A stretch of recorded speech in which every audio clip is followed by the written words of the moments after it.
Anne Moss here, and I'm on day 2 of my video blog challenge.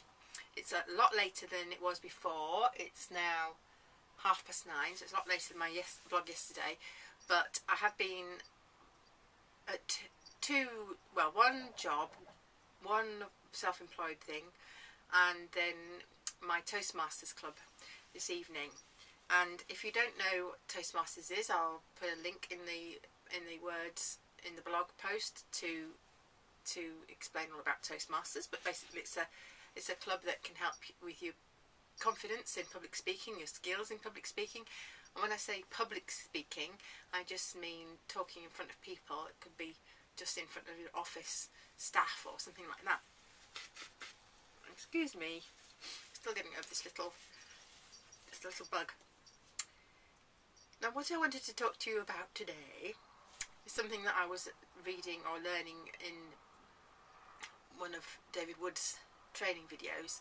It's just a very small section from one of his videos in actually Costa Rica. And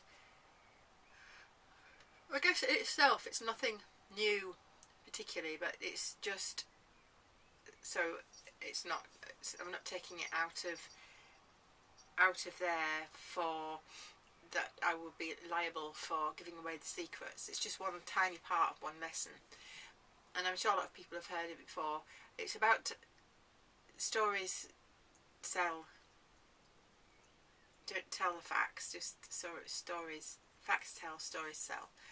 And how, if you relate what you're talking about to your own personal experience, which is something we do in Toastmasters as well, in something called table topics, that's another story, then people are far more likely to follow up. Oh, dear me, I cannot stop yawning when I'm doing these videos. It's the breathing, I know it is.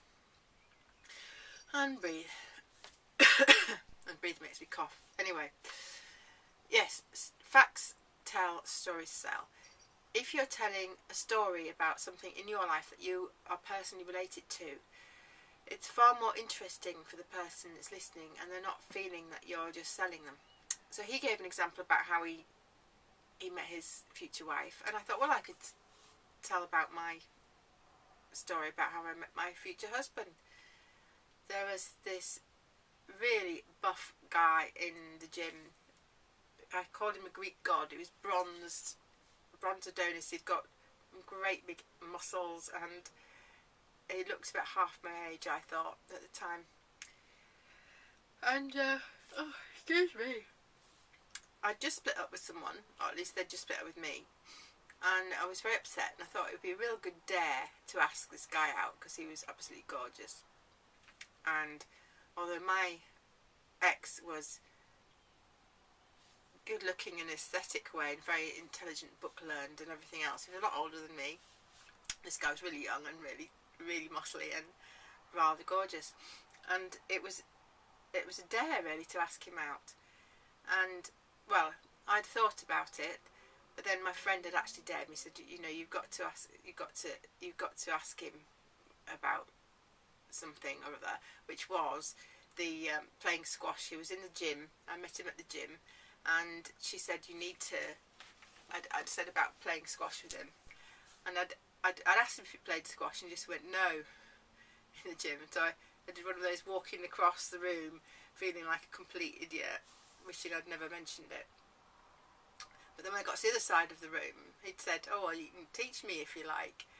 And then I felt so stupid, I just give this stupid giggle. So my friend had dared me. He said, next time you see him, very next time you see him, you've got to ask him when he wants a squash lesson. So she and I were playing squash, and I'd run out of water, so I went up to the gym to get some more water, and he was in there, and I was like, oh no, I promised her that I would ask him out next time that I saw him. So I filled up the water, and I went over and said hello, and I said, oh, so we were on the treadmill, when am I going to give you that squash lesson then?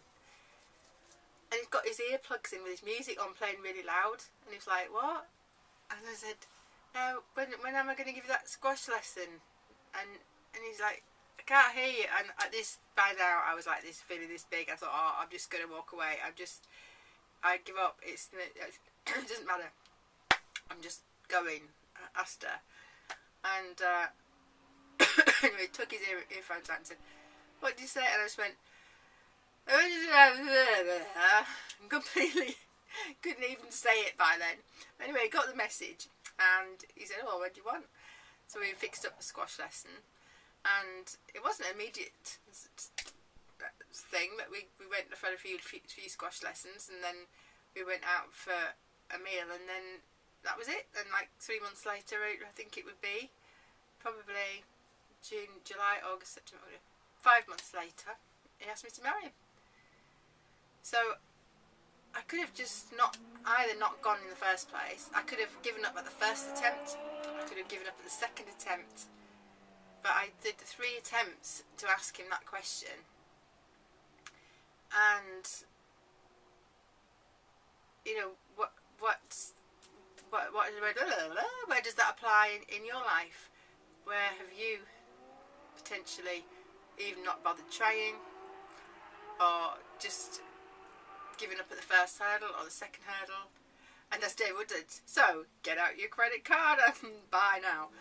No, but it's true, isn't it, that people don't even realise that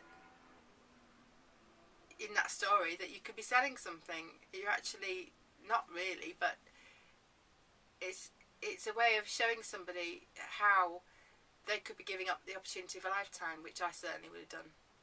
So I think that's enough. I hope it made sense, and I hope I'm not too low down. I feel like I'm a little bit low down in this video, and I hope that people on my list are actually going to open this. I was mortified to see that on my list not one person had opened my video yesterday, but I obviously didn't give it a very good, exciting title, so I will try and do that today with my blog post.